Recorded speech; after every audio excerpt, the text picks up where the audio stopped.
Rachel, just a question with regards to what you see in leadership.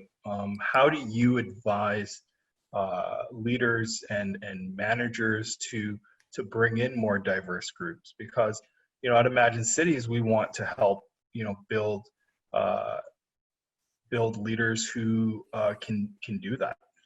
So what advice do you give? Yeah, I think the first part is actually having a conversation around the benefits of that. Because again, you might have had someone with a bit of a self-fulfilling prophecy, in that they brought someone in and maybe tokenized that person and chose them actually just because they were a woman, or just because they had a disability, or just because they were a person of color. And maybe they weren't the right person for that role. And then they go, see, it failed. See, diversity doesn't work. So you can have these self-fulfilling prophecies when it's not handled the right way. So sometimes you have to have a conversation to delve into that a little bit further and actually reevaluate a leader's perspective on that. So I would say, first of all, is just not to assume that they think that a diverse team is the way to go, because there are people that still really struggle with that concept.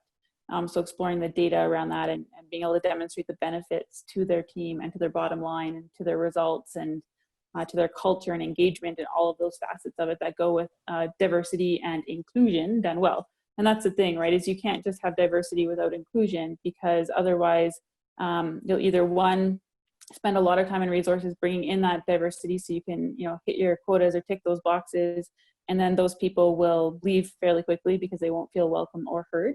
Or the other side of it is that they come in and they homogenize themselves to the culture that's there almost immediately, so that they can get along and feel like they belong.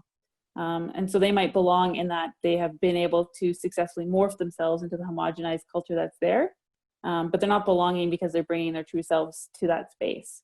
And what you miss out on then is all of that good stuff that goes with the diversity, which is the innovative thinking and creative solution building and better bottom line. So either way, if you do diversity without inclusion, you're missing the point and you're missing out. So it's really important that also you create spaces where you're drawing out the best of those differences, and not expecting everyone to show up and then just become, John Doe while they're there. So that's, I guess, the first kind of half of that. But the other part around like the actual how, I mean, there are lots of different ways that you can build diverse teams. And I thought about this actually earlier. We were talking about this around that relationship piece around it. And that, it's not about, and when you're going into communities and you're building these relationships, I think it was Mitchell that touched on that a little bit. It really is a relationship piece, which doesn't happen overnight. So if you are not getting candidates from a certain group of people, you don't just keep reposting the same posting in the same place with the same wording and go, well, nothing we can do about that. Nobody's applying from that group of people. You have to reevaluate the language that you're using in your postings. You have to reevaluate where does that group of people actually pick up their news around what job openings are out there. You have to reevaluate the lack of confidence that that particular group may have around applying for that type or level of job.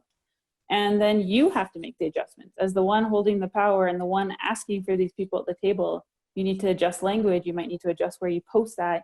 You might need to adjust the relationships you invest in over not just a week or two when you're looking for that, but over the long term and the years that are there. And then the other piece is building the culture internally, because word gets around, right? When people see that, my family members, my friends have really thrived at this place, it becomes a place that people are clamoring to get into, and know that when they get there, they're not just going to have to become John Doe, but that, their cousin is there and they're the wackiest person they know and they're thriving there.